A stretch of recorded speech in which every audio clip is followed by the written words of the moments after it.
Hello बच्चों, स्वागत है आपका।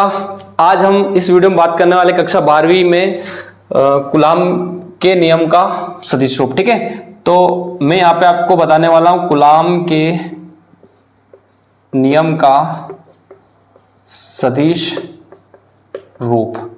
ठीक है बच्चों, एग्जाम की अगर हम बात करें तो एग्जाम में सीधा सा आपसे सिर्फ एक नंबर में पूछा जाता है कूलाम के नियम का सदिश रूप लिखिए। तो आपका जो आंसर रहेगा वहां पे इसका जो आंसर रहेगा, तो मैं आपको बता देता हूं इसका आंसर सटीक ये रहेगा, F बराबर 1/4 पाई epsilon not Q1 Q2 divide by R की पावर 3 और R वेक्टर। ठीक है, इस तरीके से रहेगा। या इसके अलावा आप लिख दोगे यहाँ पे F वेक्टर बराबर 1/4 पाई epsilon not Q1 Q2 divide by R square और R कैप। ठीक है, तो जो R कैप है, R कैप ही क्या है, ये दिशा होती है। क्या होती है? दिशा, या इसको हम बोल देते हैं एकांक सदिश।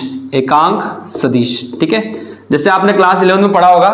क्या पढ़ा आपने क्लास 11 में? जैसे ए का एकांक सदिश लिखना है तो ए कैप बराबर A vector divide by mod of A vector. ठीक है, यहां पे ए क्या है? ए तो है एकांक सदिश। ठीक है, ए वेक्टर क्या है? तो ये इसको पूर्ण सदिश बोलते हैं अपन। क्या बोलते हैं इसको? पूर्ण सदिश। और ये होता है परिमाण अर्थात संख्यात्मक मान। तो बच्चों, जब आपसे एक नंबर में पूछा जाएगा कि कूलाम के नियम का सदिश रूप लिखिए, तो आप डायरेक्ट लिखोगे F वेक्टर बराबर 1/4 पाई epsilon not Q1 Q2 divide by R cube और R वेक्टर। या आप इस सूत्र के साथ, जो कूलाम के नियम का सूत्र होता है उसके साथ लिख दोगे R कैप, यानी कि इसकी दिशा, यानी कि इसको बोलते हैं एकांक सदिश। ठीक है, लेकिन मैं आपको थोड़ा सा डिटेल में इसको बताऊंगा। तो जनरली तो आपको मेनली तो ये वाला फॉर्मूला आपको याद रखना है, या फिर ये वाला फॉर्मूला आपको याद रखना होता है, लेकिन मैं थोड़ा सा डिटेल में आपको इसको एक्सप्लेन करूंगा। ठीक है, वो भी अपने को आना चाहिए किससे आता है। ठीक, तो देखिए, दो आवेशों के मध्य लगने वाले कूलाम बल को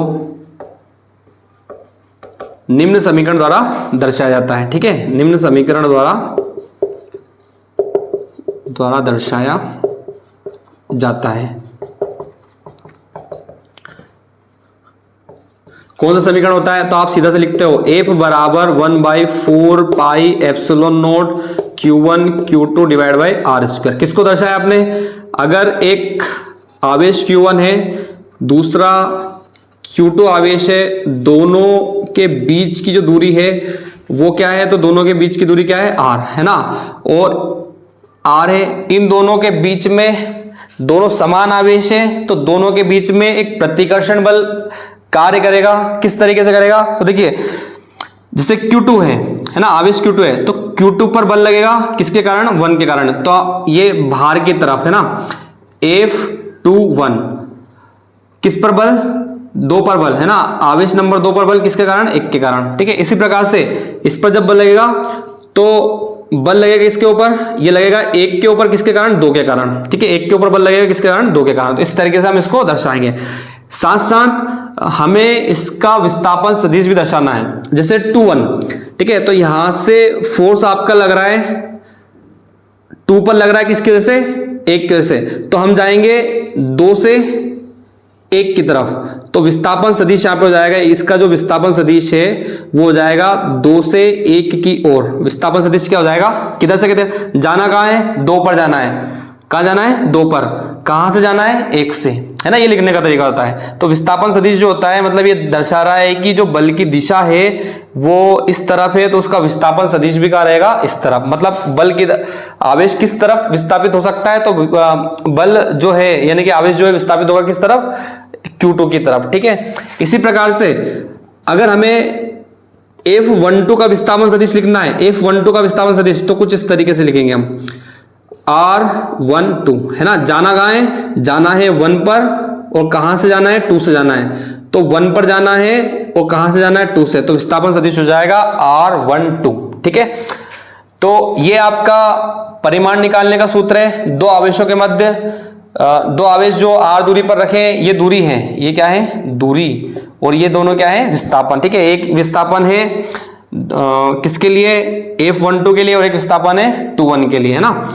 चलिए अब आगे बात करते हैं हम।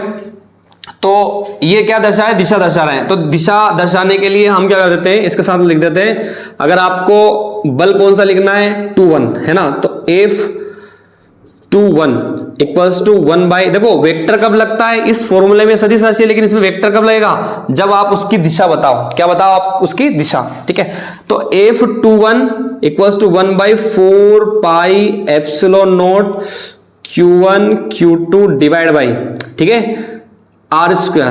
तो R कौन सा वाला, तो R हो जाएगा आपका 21 वाला।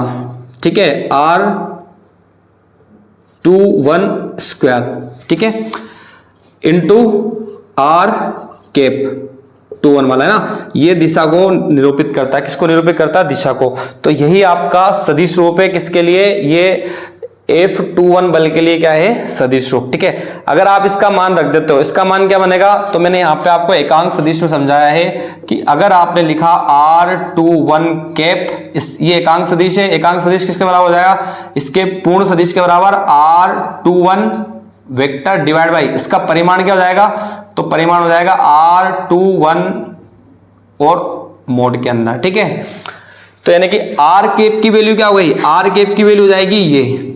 ठीक है, ये वैल्यू रख देते हैं हम, R कैप की वैल्यू हो गई ये। ठीक है, एकांक सदिश के सूत्र से। तो F वेक्टर 21 बराबर 1 by 4 pi epsilon not Q1 Q2 divide by R21 और इसका स्क्वायर। ठीक है, इसको भले अगर आप इसी को अगर वेक्टर फॉर्म में लिखना चाहो तो आप मोड लगा के लिख सकते हो, क्योंकि जब आप मोड हटाते हो तो वेक्टर और मोड दोनों आ जाएगा और वापस उसका क्या आ जाएगा परिमाण।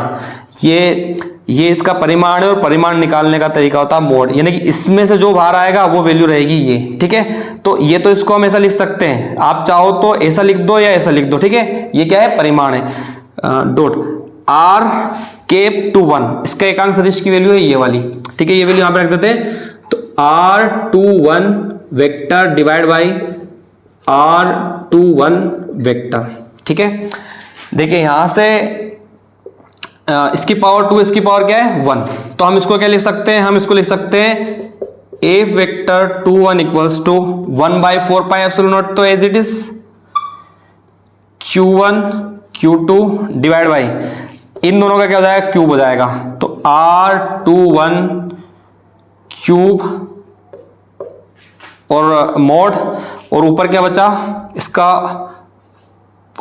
पूर्ण सदिश है ना 21 वेक्टर। ठीक है, तो ये हो गया इसका सदिश रूप। क्या हो गया सदिश रूप, इसको मोड में लिख दो या बिना मोड में लिख दो आप। ठीक है, तो मैंने आपको बताया था ये एक तरीका क्यूब वाला है सदिश, इसमें क्यूब वाले में क्या रहेगा R के ऊपर वेक्टर रहेगा। ठीक है, और सिर्फ आप अगर केप लिखना चाहते हो तो ये भी सदिश रूप है, इसमें R स्क्वायर रहेगा। तो ये आप थोड़ा सा ध्यान रखें इसको और अच्छे से इसको कर लें। ठीक है, तो मैं आशा करता हूं कि ये आपको अच्छे से समझ में आया होगा। अगर आपसे सिर्फ एक नंबर में क्वेश्चन पूछा जाता है तो आप इस तरीके से लिख सकते हो कि कूलाम के नियम का सदिश रूप बल क्या क्या है सदिश रूप। ये सिर्फ आप कूलाम के नियम में नहीं है, ये आगे भी, और जैसे आप लोरेंज बल पढ़ोगे चुंबकीय बल उसमें भी आप इसी तरीके से करोगे, और भी जो बल पढ़ोगे सब में इसी तरीके से करना है। या फिर आप क्या लगाइए R कैप लगाए जिसको बोलते हैं हम एकांक सदिश। ठीक है, तो चाहे तो आप यहां से नोट्स बना लीजिए या इस वीडियो के लास्ट में मैं आपको नोट्स दूंगा वहां से आप बनाइए। इस वीडियो में इतना ही। जय हिंद, जय भारत।